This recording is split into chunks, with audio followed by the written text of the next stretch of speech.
وعلى آله وأصحابه أجمعين۔ یہ بات اللہ کے ذکر کے بارے میں چل رہی تھی کہ اللہ نے ذکر کرنے والوں کو عقل مند کہا ہے۔ دنیا کے اندر عقل مندی کا معیار کچھ اور ہے، دنیا کی دولت ہے، دنیا کے مرتبے ہیں، لیکن زمین و آسمان کا پیدا کرنے والا، انسان کی تخلیق پیدا کرنے کے مراحل سے لے کر جوانی تک پہنچانے والا رب العزت والجلال کہتا ہے اولو الالباب، عقل مند لوگ کون ہیں؟ وہ لوگ ہیں جو اللہ کو یاد کرتے ہیں، اللہ کا ذکر کرتے ہیں، قیاماً جب کھڑے ہوتے ہیں تب بھی، وقعوداً جب بیٹھے رہتے ہیں تب بھی، وعلی جنوبہم اور اپنے پہلوؤں کے اوپر دائیں بائیں لیٹے ہوئے بھی۔ کوئی وقت ایسا نہیں گزرتا کہ جس میں وہ غافل رہتے ہوں اللہ کی یاد سے، اللہ کے ذکر سے۔ ان کو اس کا نتیجہ کیا ملتا ہے؟ جو ملے گا قیامت میں وہ تو موت کے بعد ہوگا، لیکن دنیا کے اندر کیا ہے؟ ساری دنیا پریشان رہتی ہے، نیند نہیں آتی، پیر پھیلا کر سونا میسر نہیں ہے۔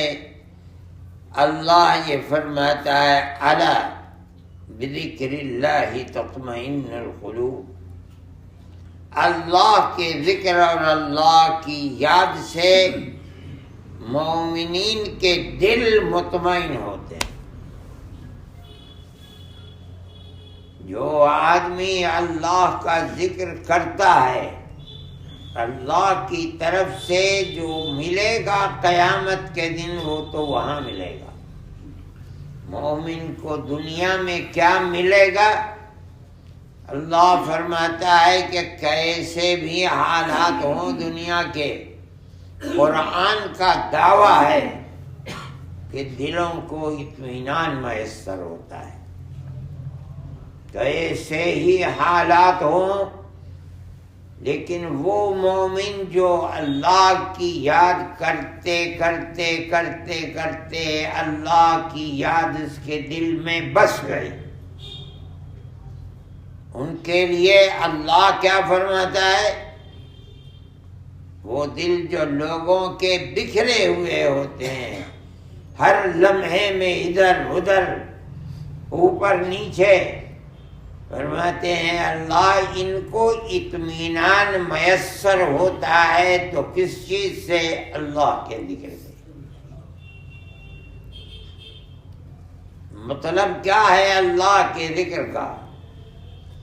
یہ نہیں ہے کہ کبھی کیا کبھی نہیں کیا، نماز پڑھتے ہیں پابندی کے ساتھ پڑھتے ہیں، قرآن پڑھ لیتے ہیں روزانہ، اللہ کے، میں نے کہا تھا کہ ذکر کا مطلب ہے اللہ کی یاد۔ جب یاد کر رہا ہے، قرآن پڑھ رہا ہے، ذکر کر رہا ہے، اللہ اللہ کر رہا ہے، یہ ذکر تیرا صرف زبان سے نہ ہو، اگر تو دل کو اطمینان دینا چاہتا ہے تو یہ اللہ کا ذکر بھی دل سے کر، تو دل مطمئن ہوگا۔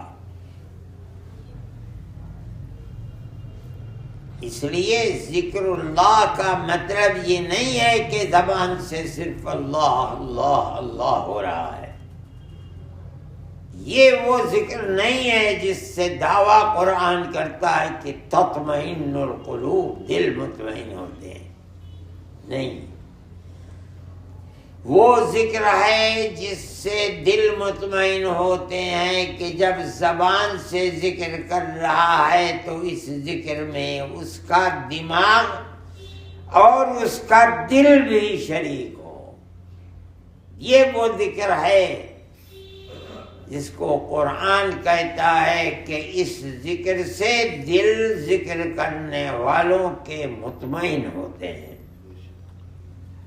وہ کیا ذکر ہے؟ زبان سے اللہ اللہ کر رہا ہے، زبان سے اللہ کی کتاب کی تلاوت کر رہا ہے، ہاتھ پیر سے اللہ کی عبادت کر رہا ہے، رکوع کر رہا ہے، سجدہ کر رہا ہے، سبحان اللہ، الحمدللہ، لا الہ الا اللہ، اللہ اکبر کی تسبیح پڑھ رہا ہے۔ زبان کے ساتھ دماغ شریک ہے، مطلب ہے کہ اس طرح ذکر کر کے دماغ یہ سمجھے کہ اللہ میرے سامنے ہے، میں اللہ کو بلا رہا ہوں، جس ذات کو بلا رہا ہوں، مالا جھپ رہا ہوں، تسبیح کر رہا ہوں، وہ ذات میرے سامنے ہے۔ یہ دماغ کا ذکر ہے، اور دل کا ذکر یہ ہے کہ جس کو میں بلا رہا ہوں میرے دل کے اندر اس کی محبت بھری ہوئی ہے۔ صوفیاء کے نزدیک ذکر کیسا ہے؟ ایسا ذکر جو رچ گیا بس گیا۔ وہ ذکر ایسا ہی ہے کہ ذکر صرف زبان سے نہیں ہے، دماغ اور دل دونوں زبان کے ساتھ شریک ہیں۔ دماغ کی شرکت کیا ہے؟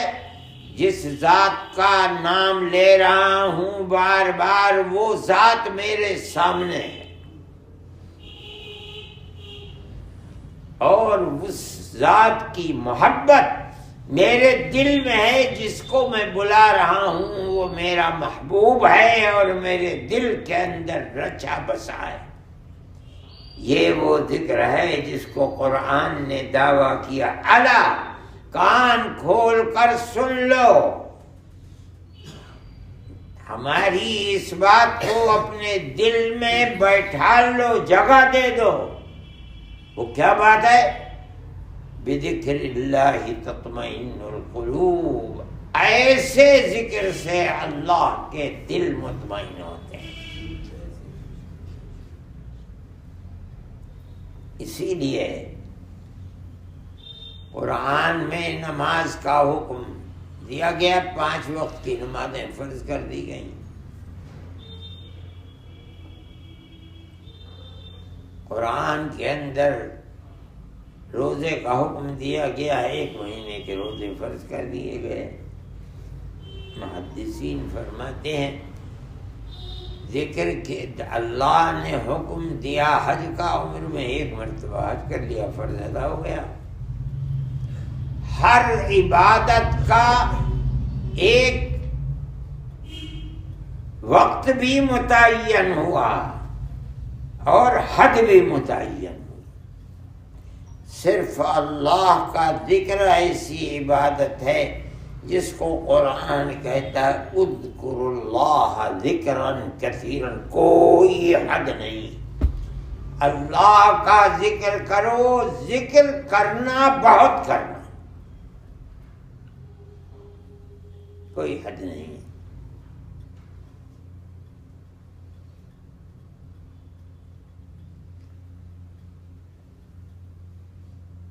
الذاکرین اللہ کثیرا والذاکرات، قرآن میں دوسری کیا جگہ کیا۔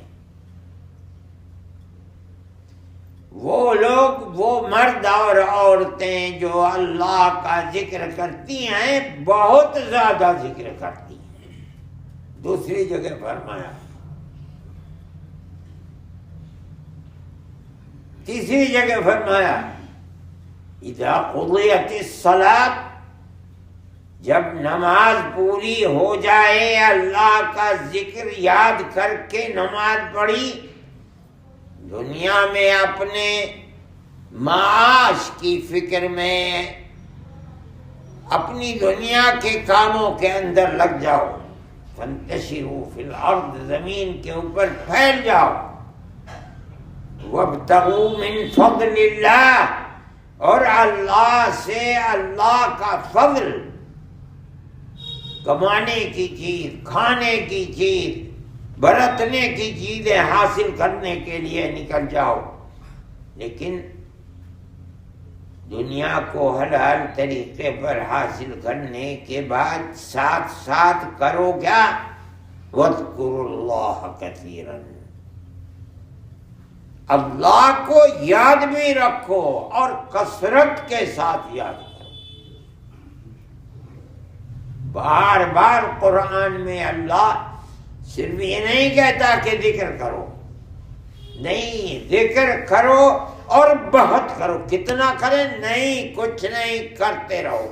کتنا؟ کرتے کرتے مر جاؤ، بوڑھے ہو جاؤ، کوئی حد نہیں اللہ کو یاد کرنے کی۔ جب ایسی لت لگ جائے ذکر کی، زبان، دل، دماغ میں مذکور جس ذات کا ذکر کیا جاتا ہے اس ذات کا ذکر بس جائے، تب ہوگا الا بذکر اللہ تطمئن القلوب۔ کان کھول کر سن لو، اللہ کے ذکر سے، یعنی ایسے اللہ کے ذکر سے دل مطمئن ہوتے ہیں۔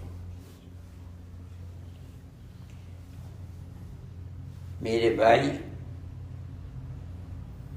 ذکر کی کوئی حد اللہ نے نہیں بتائی، ہر فریضے کی حد ہے۔ مفسرین کہتے ہیں کہ ہر فرض جو اللہ کی طرف سے ہے اس کی ایک حد ہے۔ فرمایا کہ جو اللہ نے تمہیں رزق دیا ہے اس کو خرچ کرو، لیکن ایسے نہیں کہ سارا خرچ کر دو پھر کل کو تم ہی بھیک مانگنے لگو، نہیں، جو تمہاری ضرورت سے زائد ہے اس کو خرچ کرو اللہ کے راہ۔ حد بیان کر دی۔